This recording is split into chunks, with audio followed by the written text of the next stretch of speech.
বলবীর, আমি চির উন্নতশীল। এক ওসমান হাদি হয়তো পৃথিবী ছেড়ে চলে গেছে, কিন্তু লাখো লাখো ওসমান হাদির ভিতরে তার চিন্তা শক্তিকে তিনি প্রতিষ্ঠিত করে গেছেন। আমাদেরকে গুলি করার আগ পর্যন্ত কোনো কিছুটা আমাদের গায়ে লাগে না। ইতিহাস শুধু ক্ষমতাবানদের নাম দিয়ে লেখা হয় না। কিছু নাম থাকে যারা রাষ্ট্রের শীর্ষে ছিলেন না, কিন্তু সময়ের বিবেককে নাড়িয়ে দিয়েছিলেন। ওসমান হাদি এমনই এক নাম। ইতিহাসের আনুষ্ঠানিক দলিলগুলোতে তার পরিচয় হয়তো খুব বিস্তৃতভাবে লেখা হবে না, এটাই সত্য। কিন্তু এটাও সত্য যে যাদের নিয়ে প্রশ্ন থাকে, বিতর্ক থাকে, নীরবতা থাকে, তাদের অনেকেই সময়ের অস্বস্তিকর সত্য বহন করেন। ওসমান হাদিকে নিয়ে যেসব আলোচনা পাওয়া যায়, সেগুলোতে তাকে দেখা যায় একজন চিন্তাশীল, আদর্শবাদী এবং সাংস্কৃতিকভাবে সচেতন মানুষ হিসেবে। তিনি ক্ষমতার রাজনীতির চেয়ে চেতনার রাজনীতিতে বিশ্বাস করতেন। তার নাম ঘিরে যে কথাগুলো ঘোরে তা আমাদের একটা বিষয়ই মনে করিয়ে দেয়। তিনি ছিলেন এমন একজন মানুষ যিনি সহজেই মানুষের সাথে মিশে যেতে পারতেন। ইতিহাস হয়তো আজও তার ভূমিকা পুরোপুরি নথিভুক্ত করতে পারেনি। ইতিহাস সবসময় ন্যায় বিচার করে না, বিশেষ করে তাদের ক্ষেত্রে যারা প্রচারের আলো নয়, দায়িত্বের ভার বেছে নেয়। শহীদ ওসমান হাদির মূল্য এখানেই। তিনি হয়তো ইতিহাসের বড় শিরোনাম নন, কিন্তু তিনি সেই শ্রেণীর মানুষ যাদের কারণে সমাজ প্রশ্ন করতে শেখে, ভাবতে শেখে, সমাজ গড়ে ওঠে।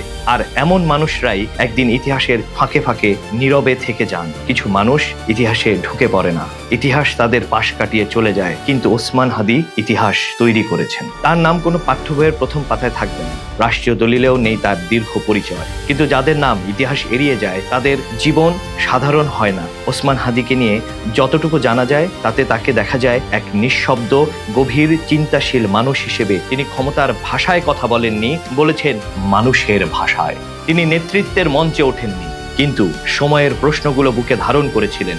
ইতিহাস হয়তো আজও তার পুরো গল্প লেখেনি, হয়তো অনেক কথাই রয়ে গেছে অজানা, কিন্তু নীরবতাও তো এক ধরনের সাক্ষ্য।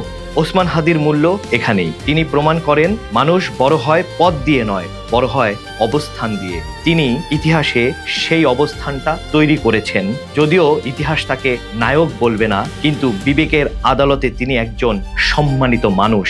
আর এমন মানুষরা কখনো শোরগোল করে না, তারা থেকে যায় মানুষের স্মৃতিতে চুপচাপ এবং গভীরভাবে। তাই তিনি বলেছিলেন, জান দেব তবু জুলাই দেব না।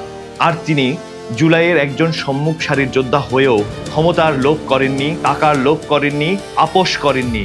আজাদির লড়াই লড়ে গেছেন তার শেষ বিন্দু পর্যন্ত, এবং তিনি ইনকলাব মঞ্চকে নিয়ে গেছেন মানুষের কাতারে, যেখানে শুধু মানুষের কথা বলা হয়, ভবিষ্যৎ একটি সৎ বাংলাদেশের কথা বলা হয়, যেখানে ইনসাফের রাষ্ট্র কায়েম হবে তার কথা বলা হয়। তিনি মানুষের রক্তে ইনসাফ প্রতিষ্ঠা করে গেছেন।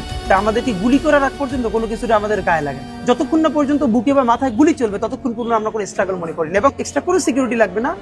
শুধু আমাদেরকে যদি কেউ গুলি করে মেরে ফেলে, তাকে যেন ধরে বিচার করা হয়। এক জীবিত ওসমান হাদির থেকে একটা মৃত ওসমান হাদি তার শত্রুর কাছে কতটা ভারী তা জানা যায় যে আমি নিজ চোখে বুঝতে পেরেছি। এক ওসমান হাদি হয়তো পৃথিবী ছেড়ে চলে গেছে, কিন্তু লাখো লাখো ওসমান হাদির ভিতরে তার চিন্তা শক্তিকে তিনি প্রতিষ্ঠিত করে গেছেন। ওসমান হাদি এখন কোনো ব্যক্তি নয়, একটি চিন্তা, একটি মনন আর একটি ইনসাফের রাষ্ট্র কায়েমের পথ মাত্র।